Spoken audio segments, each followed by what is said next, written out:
safe and removed.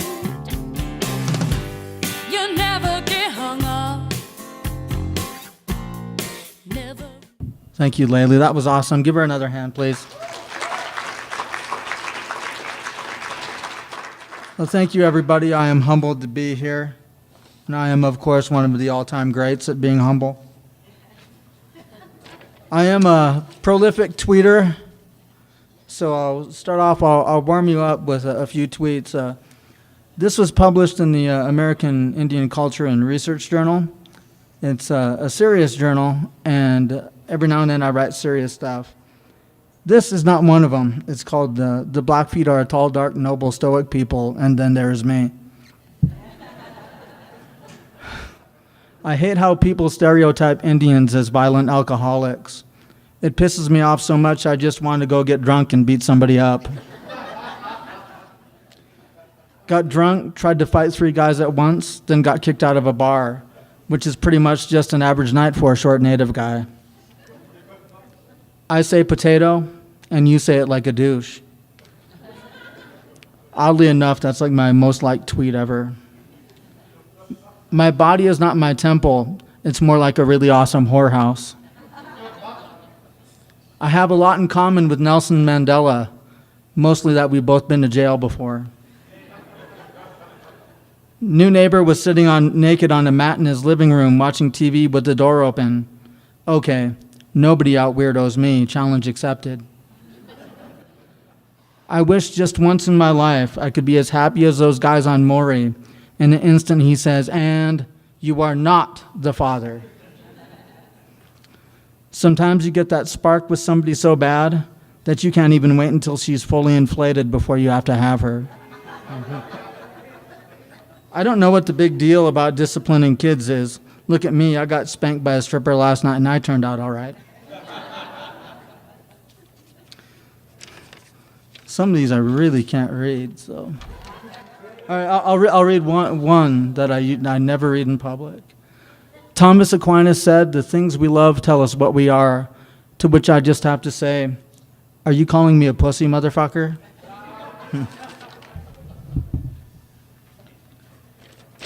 This is called Cowboy and Indian. It's a variation on a theme by Stephen Wright.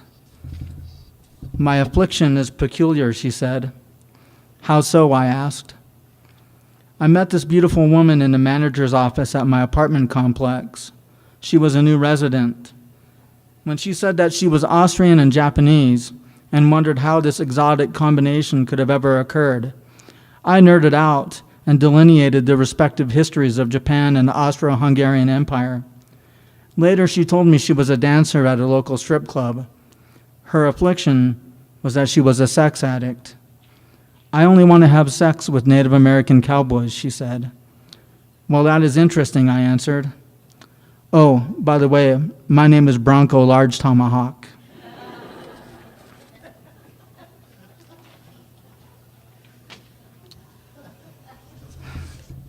This is called The Enemy Way.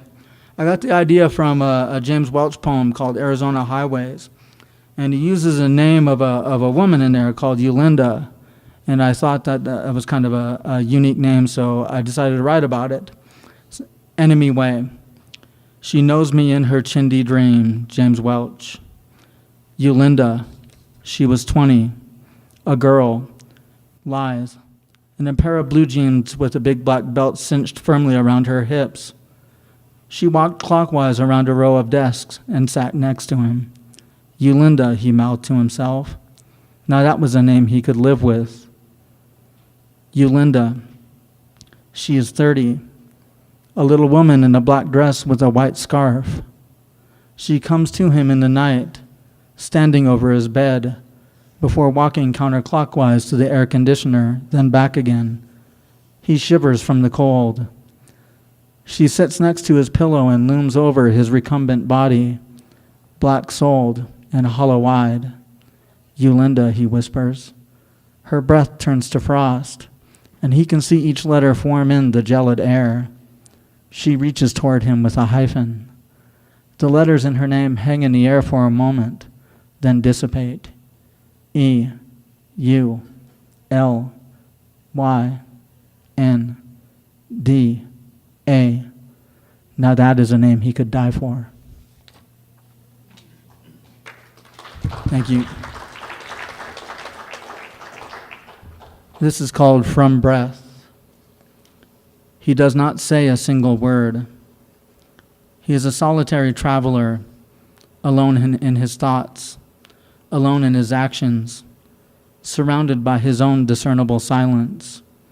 He breathes in and out, in and out.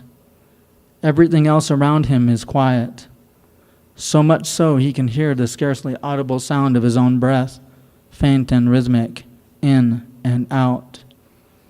He has spent his whole life being many things. Those around him say he is dependable and inconspicuous. Those around him say he is secretive and tormented, mysterious. He does not necessarily agree or disagree. He does not necessarily have anything important to add. If he were to speak, he might say about himself, he only wanted to live life wild and free, without constraints.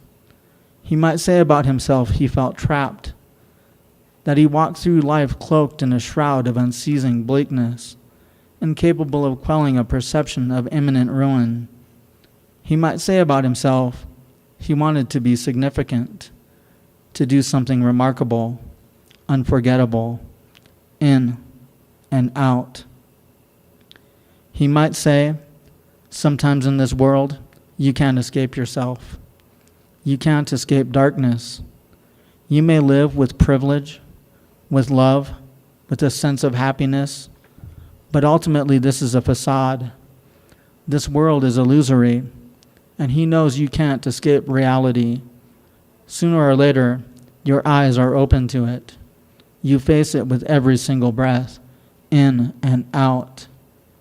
He might say about himself he is selfish.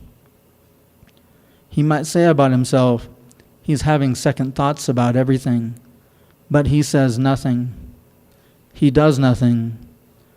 He prefers to think of himself as that solitary traveler, as dependable and inconspicuous as others say, secretive and tormented, mysterious, and he breathes in and out. Thank you. This one's going to be in, I think, the next issue of Waxwing. It's called Casual Friends, so shout out to Waxwing. Except for Erin Stalkup. I don't want to give her credit for anything. This is for S. W and E are casual friends. At first sight, E flipped W on W's head. W thinks E is the most beautiful letter in the alphabet. Not just any alphabet, but every alphabet in the history of the world. E, for E's part, is curious about W. E thinks W is an odd letter who knows many odd facts. E likes this as cold letter W makes beautiful E, or odd letter W makes beautiful E laugh. Together, W and E are we. We is one of the most important words in any language. It means togetherness. Every letter needs another letter to synergistically create something bigger than they each are on their own. We do important work together. We are vital to language. We help create sentences, form thoughts. We are intelligent discussions. We are entertaining stories. However, we are impersonal. We never fully conjugate. We are inextricably linked, but while we help create language, we do not have one of our own. We are we, which is important, but we are not mutually exclusive. We are also one-sided. W is one of the last letters in the alphabet, while E is one of the first. They belong to a different social order. W is simply another consonant at the end of a whole line of consonants. E is elite. E is one of only a few vowels, and one of the most sought after in that group. W can only be paired with a handful of letters. W has little choice. E can be with virtually any letter E wants at any time. W is a relatively insignificant part of E's existence. In so many words, E frequently tells this to W. W is barely worth E's time. W wonders if this is because W is not a vowel. W wishes for a moment W was O. W loves the sound of O rolling off E's gorgeous lips. Or I. W could be I. This would save W much heartbreak, but W has never wanted to be an I. W mostly dreams that we will always simply be we. However, there is a side of W that wishes to be A. W would love to be A. Being A is the easiest way to get E's attention. Sure, W has A-like moments, but W can never fully be A. In truth, E is more A than W will ever be. This hits W hard. In this way, E flips W on W's head again. We are no longer we. W is not the we who E has always known. W is now M, and we is now me. We did not see the world in balance. There was no harmony. As W, M was unstable. M has 3 points grounding it to the floor, while W only had 2. Me is right side up. We was wrong side down. Me is personal. Me is all about itself. M does not need E to lean on, and vice versa. M and E are only letters to each other now, separated by many others in the alphabet. Unconjugated. M. E. M and E do not work synergistically together. They are the most casual of friends.